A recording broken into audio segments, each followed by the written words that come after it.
વાત કરીએ અમદાવાદની ધોરણ 9માં અભ્યાસ કરતો બાળક ગુમ થયો। 24 કલાકથી આ બાળકની શોધખોળ શરૂ છે। શોધખોળ બાદ વાલીઓ શાળાએ પહોંચ્યા।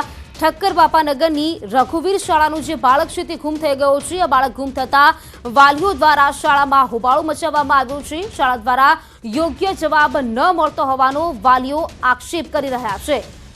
તો શાળામાંથી બાળક ગુમ થયો છે તેવો આક્ષેપ વાલીઓ કરી રહ્યા છે। લગભગ છેલ્લા 24 કલાકથી આ બાળક ગુમ છે, તેની શોધખોળ પણ શરૂ છે। આ બાળક જે ધોરણ 9માં અભ્યાસ કરતો હતો ત્યારે હવે તમામ જે વાલીઓ છે તે પણ શાળા ખાતે ઉમટી પડ્યા છે અને શાળા પર જે આરોપ લગાવવામાં આવી રહ્યો છે કે શાળા તરફથી યોગ્ય જવાબ નથી આપવામાં આવી રહ્યો।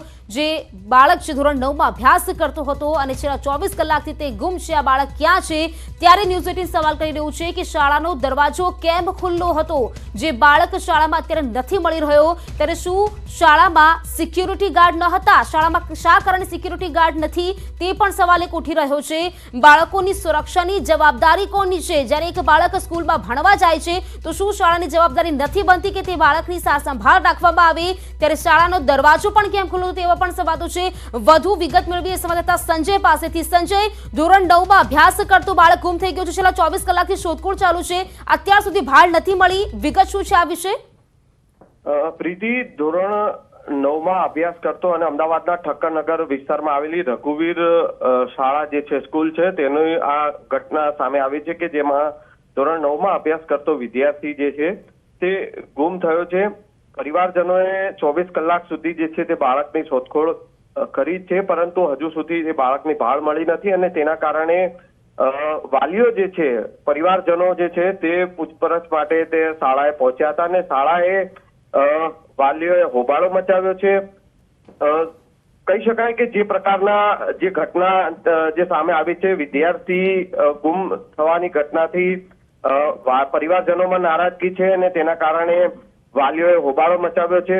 એક સીસીટીવી ફૂટેજ પણ સામે આવ્યા છે જેમાં બાળક જે છે તે સ્કૂલમાંથી નીકળતો હોય તેવા દ્રશ્ય સીસીટીવી ફૂટેજ સ્કૂલના જે છે તે સામે આવ્યા છે અને વાલીઓ જે છે અત્યારે શાળાએ હોબાળો મચાવી રહ્યા છે। સંજય, વાલીઓ ત્યાં આવી ગયા છે, હોબાળો કરવામાં આવી રહ્યો છે, શાળા તરફથી કોઈ નિવેદન સામે આવ્યું છે? શાળા તરફથી શું કહેવામાં આવી રહ્યું છે આ વિશે? જે પ્રકારે પ્રીતિ પરિવારજનો જે છે, બાળકના પરિવારજનો રજૂઆત માટે પહોંચ્યા હતા, પરંતુ સ્કૂલના જે છે સંચાલકો દ્વારા વાલીઓને કહેવામાં આવ્યું છે કે જે બાળક એકવાર સ્કૂલેથી નીકળી જાય પછી વાલીની સ્કૂલની કોઈ પ્રકારની જવાબદારી રહેતી નથી। તે પ્રકારની જે છે નિવેદન જે છે તે સ્કૂલ દ્વારા વાલીઓને આપવામાં આવ્યું છે અને તેના કારણે જ વાલીઓમાં પરિવારજનોમાં નારાજગી જોવા મળી છે અને તેના કારણે પરિવારજનોએ ત્યાં સ્કૂલ પર હોબાળો મચાવ્યો છે। જી પ્રીતિ। સંજય, શાળા તરફથી કે કહેવામાં આવ્યું છે ક્યારે આ બાળક ત્યાંથી ગુમ થયો હતો? કોઈ સમય છે ચોક્કસ આનો? ઘટના જે છે અને સાથે સાથે પરિવારજનોમાં નારાજગી છે અને તેને લઈને અત્યારે દ્વારા મીડિયામાં કશું કહેવાનો હજુ સુધી ધ્યાને આવ્યું નથી, પરંતુ જે પ્રકારની ઘટના છે અને પરિવારજનોમાં નારાજગી છે એટલે ચોક્કસપણે ક્યાંક ને ક્યાંક સ્કૂલની પણ જવાબદારી બને છે। જો સ્કૂલમાંથી બાળક ચાલુ શાળાએ જો અભ્યાસ દરમિયાન જે છે શાળાએથી જો બાળક નીકળી ગયું હોય તો ચોક્કસપણે ક્યાંક ને ક્યાંક સ્કૂલની પણ જવાબદારી બને છે અને તેને લઈને ક્યાંક ને ક્યાંક જિલ્લા શિક્ષણ અધિકારી દ્વારા પણ શાળાનો જવાબ માંગવામાં આવશે।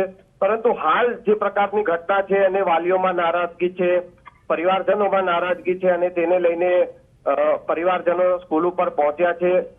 બાળક ક્યાં ગયું? સ્કૂલે સવારે નીકળ્યું હતું, ગઈકાલે સવારે નીકળ્યું હતું અને પછી બાળક ઘરે આવ્યું નથી, તો તેને લઈને ક્યાંક ને ક્યાંક પૂછપરછ માટે જે છે પરિવારજનો શાળાએ પહોંચ્યા છે। જી સંજય, ઘટનાને જોતા વાલીઓમાં એક રોષનો માહોલ જોવા મળી રહ્યો છે। હવે જે વાલીઓ છે તે શું માંગ કરી રહ્યા છે, તે શું કહી રહ્યા છે?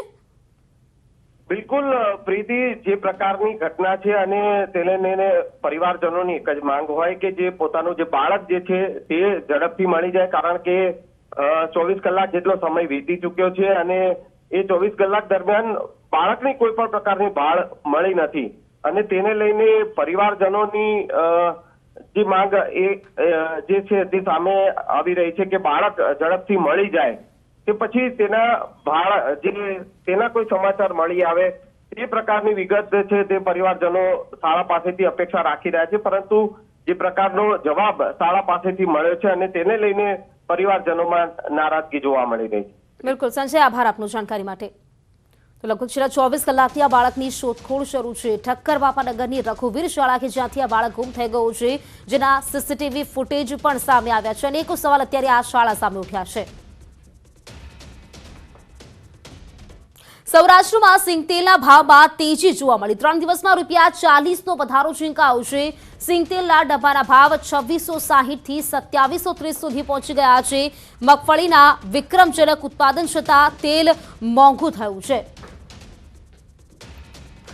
તો સિંગતેલના ભાવમાં તેજી જોવા મળી રહી છે। 3 દિવસમાં ₹40નો વધારો નોંધાયો છે। હવે ડબ્બાનો ભાવ ₹2730 પહોંચ્યો છે।